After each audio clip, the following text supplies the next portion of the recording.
జీ5 ఉండగా మీ favourite TV shows ని మీరు అస్సలు మిస్ అవ్వలేరు. Complete free.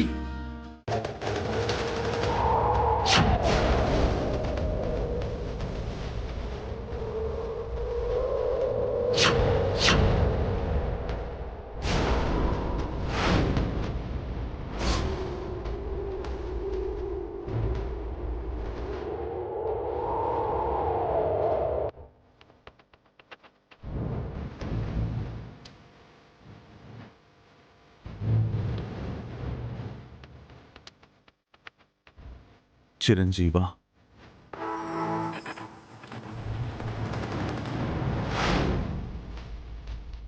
మీరు మర్యాదగా మా బావకి క్షమాపణ చెప్పు, లేదంటే ఇక్కడి నుంచి ఒక్కడుగు కూడా ముందుకు వేయలేవు. కొట్టానంటే కోనసీమ అదిరిపోతుంది. మీరు కనపడతారో లేదో, మళ్ళీ మిమ్మల్ని కలుస్తానో లేదో అని ఎంత బాధపడ్డానో తెలుసా? ఆ దేవుడి దయ వల్ల నేను చేసిన తప్పుని వెంటనే సరిదిద్దుకునే అవకాశం దొరికింది. నన్ను క్షమించండి. ఎందుకమ్మా? ఆ రోజు గుడి దగ్గర మిమ్మల్ని అపార్థం చేసుకొని అనరాని మాటలన్నాను. ఎవరినో తిట్టాల్సిన తిట్లన్నీ మిమ్మల్ని తిట్టాను. దాని కారణం ఇదిగో మా బావ బుల్లబ్బాయే. నేను కాదు, నేను క్లియర్గానే చెప్పాను. నన్ను కొట్టింది మాధవ్ అని. నువ్వే వెళ్ళి పెద్దని తిట్టావు. అర్థమైందమ్మా. అపార్థాలు ఒక్కోసారి మనుషుల్ని దూరం చేస్తాయి, ఇంకోసారి దగ్గర చేస్తాయి. అదేవిధంగా నువ్వు నన్ను అపార్థం చేసుకుని తిట్టావు.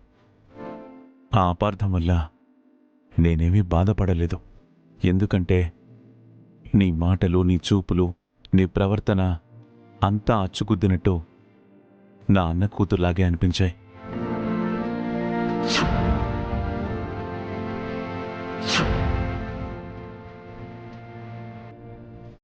అందుకని నువ్వెన్ని తిట్టినా ఏమీ మాట్లాడకుండా నిన్ను చూస్తూ ఉండిపోయాను.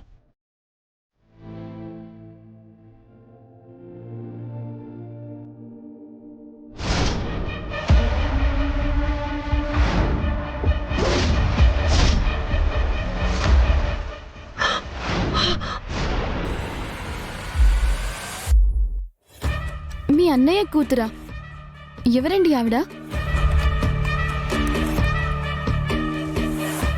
ఆవిడ సంగతి తర్వాత చెప్తాను. నువ్వు ఈ ఇంట్లో ఉన్నావేంటమ్మా? ఈ ఇంటికి నీకు ఏంటి సంబంధం? ఇది మా ఇల్లే.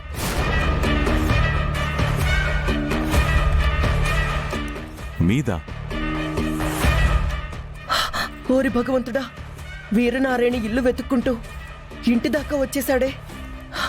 ఇప్పుడు ఒక్క క్షణం ఆలస్యం చేసినా సత్యభామ చిట్టమ్మ కూతురని తెలిసిపోతుంది.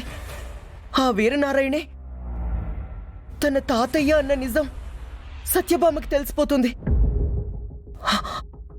అలా జరగడానికి వీల్లేదు. ఈ ఘోరాన్ని ఎలాగైనా ఆపాలి. ఎలాగా?